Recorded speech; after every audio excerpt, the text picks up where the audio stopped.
హైదరాబాద్ లో కన్సల్టేషన్ మరియు 3,500 రూపాయల colour Doppler test Avis hospitals లో ఉచితంగా పొందండి.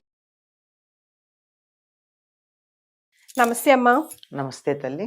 అమ్మ, ఈ రోజు మీ ద్వారా మహాలక్ష్మి యొక్క అవతారం గురించి, ప్రాముఖ్యం గురించి, విశిష్టత గురించి తెలుసుకోబోతున్నామని ముందరే నిర్ధారించుకున్నాక చెప్పవలసినటువంటి బాధ్యత ఉంది, అంతే కదమ్మా.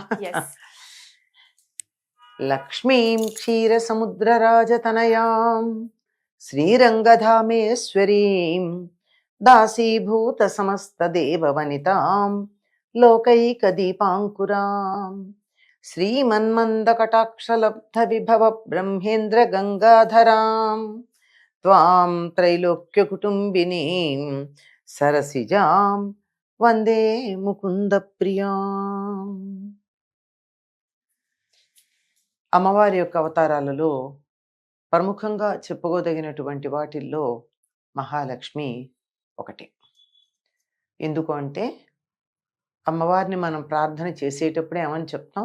మహాకాళి, మహాలక్ష్మి, మహాసరస్వతి ఇది త్రిశక్త్యాత్మక లలితా పరాదేవత అని చెప్తాం. కాళి మొట్టమొదటి రూపం, తరువాత ఉన్నటువంటిది మహాలక్ష్మి. అంటే సాధారణంగా ఏమని చెప్పుకుంటారంటే మహిషాసురమర్దని స్వరూపంగా వచ్చి మహిషాసురుణ్ణి సంహరించినటువంటి శక్తికి మూలమైనటువంటిది మహాలక్ష్మిగా చెప్పుకుంటారు. అయితే ఆ రూపంగా కన్నా కూడా మహాలక్ష్మి అన్నది ఒక్కొక్క యుగంలో ఒక్కొక్క చోటు నుండి ఆవిడ ఆవిర్భవించటం మనకు కనపడుతూ ఉంటుంది. ఒక యుగంలో బిల్వం నుండి, ఒక యుగంలో అగ్ని నుండి, ఒక యుగంలో సూర్యుడి నుండి, ఈ మొన్న జరిగినటువంటి దాంట్లో పాల సముద్రం నుంచి క్షీర సముద్ర రాజతనయం అని చెప్పుకుంటాం కదా, పాల సముద్రం నుంచి ఇలా ఆవిర్భవించినట్టుగా చెప్పుకుంటాము. అటువంటి లక్ష్మీదేవి రూపంలో అమ్మవారిని ఆరాధించటం విజయవాడలో ఉన్న కనకదుర్గాదేవికి, అంటే త్రిశక్త్యాత్మక కదా ఆవిడ, అందుకని ఒకరోజు లక్ష్మీ రూపంలో ఆవిడ్ని ఆరాధించటం ఉంది.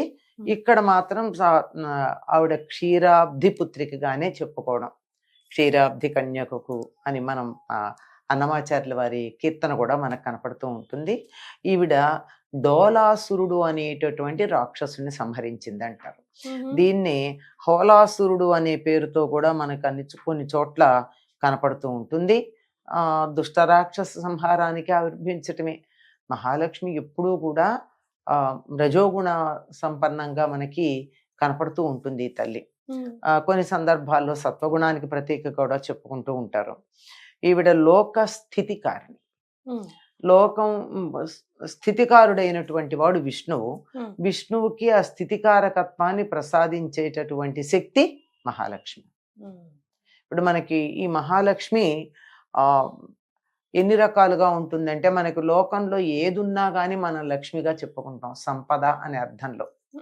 అంటే కావలసినంత లక్ష్మీదేవితో, అది కావలసినంత, ఎంత కావాలంటే అంత, అవసరమైతే ఇతరులకు ఇవ్వగలిగినంత ఉన్నటువంటి దాన్ని అయినా సరే, దేన్నైనా సరే లక్ష్మిగా చెప్పుకుంటాం. ప్రతి దానిని లక్ష్మిగా అనుకునేటటువంటి పద్ధతి ఉంది. అయితే ఈవిడికి ప్రధానమైనటువంటి రూపాలు 8 ఉన్నట్టుగా చెప్పుకుంటూ ఉంటాం. ధనలక్ష్మి, ధాన్యలక్ష్మి, ధైర్యలక్ష్మి, విజయలక్ష్మి, విద్యాలక్ష్మి, సౌభాగ్యలక్ష్మి, సంతానలక్ష్మి, గజలక్ష్మి. ఈవిడ ఈ సౌభాగ్యలక్ష్మిని ప్రారంభంలో చెప్పుకుంటే ఆదిలక్ష్మి అన్న పేరుతో కూడా చెప్తారు. అంటే అన్ని లక్ష్ములకి మూలంగా ఉండేటటువంటి ఆవిడ ఆదిలక్ష్మి. ఇలా ఇవే కాకుండా మనకి ఇంకా తర్వాత చూసినట్టయితే వరలక్ష్మి అన్న పేరుతో ఒక లక్ష్మీదేవిని పూజిస్తాం. మోక్షలక్ష్మి, ఏదైనా మనం కావాలనుకునేటటువంటిది, మనకు సంపదగా భావించుకునేది, మనకు ఉపయోగపడుతుంది అనుకున్నది, మేలు కలిగిస్తుంది అన్నది ప్రతిదీ కూడా లక్ష్మిగా చెప్తాం. మొన్నటికి స్వతంత్రం రావడానికి ముందు స్వతంత్ర లక్ష్మి, స్వరాజ్య లక్ష్మి, ఇలాంటి పేర్లు మనకి చాలా మంది కనపడుతుంటే, ఇప్పుడు 70-75 ఏళ్ల వయసున్న వాళ్ళందరికీ ఉన్నటువంటి పేర్లలో ఎక్కువ అదే ఉంటుంది. విజయలక్ష్మి, ఇవన్నీ మనకి ఇవన్నీ కావాలి, ఏవైతే కావాలనుకుంటామో అవన్నీ లక్ష్మిగా సంకేతించి చెప్పుకుంటూ ఉంటాం. లక్ష్మి అంటే గుర్తు, సంకేతము. దేన్నైతే మనం తప్పనిసరిగా ఇది గుర్తుగా గుర్తించటానికి వీలుగా పెట్టుకుంటామో అదనమాట.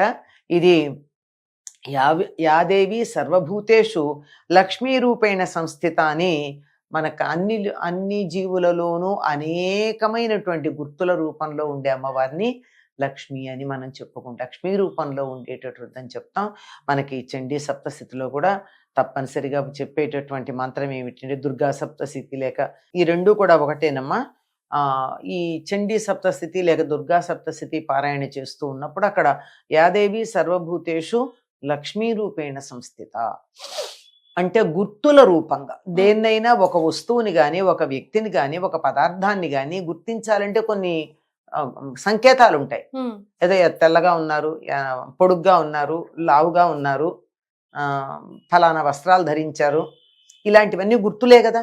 ఇలాంటివన్నీ కూడా లక్ష్ములే, ఇవన్నీ లెక్కలు. ఇలా ఉన్నటువంటి ఆ లక్ష్మీ రూపంలో ఉన్నటువంటి అమ్మవారిని ప్రార్థించటం అన్నది ఉంటుంది. అటువంటి లక్ష్మీ రూపంగా మనకు ఒక రోజున విజయవాడలో ఉన్న కనకదుర్గాదేవిని మనం ఆరాధించుకోవటం కనపడుతుందమ్మా. ఎస్. సో లక్ష్మీదేవి అంటే మనందరికి చాలా ప్రీతికరం, చాలా ప్రీతమ్మా. లేని ఏదక్కర్లేదమ్మా. ఆయువు ఆరోగ్య లక్ష్మి అని కూడా అంటున్నాం మనం. ఆరోగ్యం కూడా లక్ష్మి కావాలంటున్నదే గనక.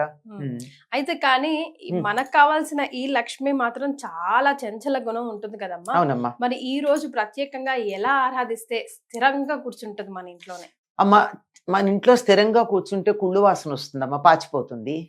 ఎప్పుడు కూడా ఉండకూడదు. ఆంగ్లంలో ఏమని చెప్తున్నారు, కరెన్సీ అంటాం. అంటే ప్రవహించేది. ఆగిపోతే ఏమైపోతుంది, నీళ్లు నిలబడిపోయాయి అనుకో ఏమైపోతాయి, పాచి వాసన వస్తాయి. అంతే కదా. అందుకే లక్ష్మి ఎప్పుడు ప్రవహిస్తూ ఉండాలి. ఇలా ఇస్తూ ఉంటే అలా వస్తూ ఉంటుంది, ఇబ్బందే రాదు. ఉండిపోతే దాని ప్రయోజనం లేదు. మనం అంటూ ఉంటాం, నా దగ్గర ఉంటే ఏమైనా గుడ్లు పెడుతుందా, పిల్లలు పెడుతుందా అని. నా దగ్గర ఉంటే పెట్టకపోవచ్చు, కానీ దాని వ్యాపారంలో పెడితే వస్తుంది కదా. ఒక్క గింజ నా దగ్గర ఉంటే నేలలో వేస్తే 10 గింజలు వస్తాయి కదా దాని నుంచి. అలా మనం దాన్ని సద్వినియోగం చేసుకోవాలి. సద్వినియోగం చేసుకున్నప్పుడు మాత్రమే లక్ష్మి మనకి సంపద అవుతుంది. అంతేగాని దాచిపెట్టుకుంటే అవదమ్మా. అందుకే మీరు ఇంత చంచల అన్నారు చూసారా, ఆ చంచల అమ్మవారిని మనం పూజ చేసేటప్పుడు మన అన్ని అవయవాల్ని పూజ చేస్తాం కదమ్మా. అధాంగ పూజ అంటారు అనుకో. అధ అంటే ఇక మీద అన్నమాట. అంగ పూజ, అమ్మవారిని ప్రతవయవాన్ని పూజ చేస్తాం కదా. అక్కడ మొట్టమొదటి ఏముంటుంది, వీరన్నగ చెంచలాని చెంచలాయ నమః పాదవ పూజయామి, చపలాయ నమః జానుని పూజయామి అనుకుంటూ పెడతాం కదా. ఆవిడ మొదటి లక్షణం చెంచల. కదలకుండా ఉన్నట్టయితే లాభం ఏమిటమ్మా, ఎదగాలి, అభివృద్ధి చెందాలి, ఖాళీ అవ్వకుండా ఉంటే చాలు. అదే కదా, పెరుగుతుంది. నువ్వు ఎంత ఇస్తే అంత పెరుగుతుంది. ఎట్లాగైతే నూతిలో నీళ్లు తోడుతున్న కొద్దీ ఊట వస్తూ ఉంటుందో అట్లా దాన్ని మనం వినియోగిస్తున్న కొద్దీ వస్తుంది. వినియోగించకుండా అట్టే పెట్టేస్తే మాత్రం అలాగే ఉంది.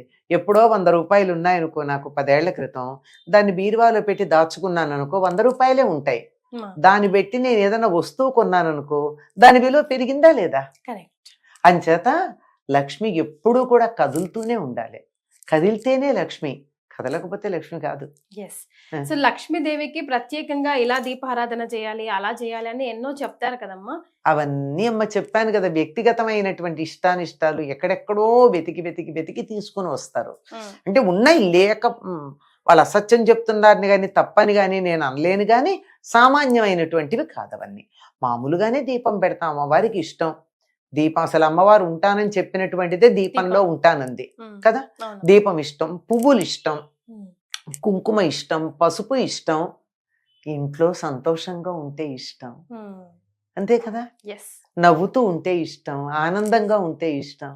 అలా ఆవిడ ఇష్టపడి మన ఇంట్లోకి వచ్చి కథలను సుమా అన్నట్టుగా ఉండాలి అంటే ఈ లక్షణాలు పెంపొందించుకుంటే చాలు కదా.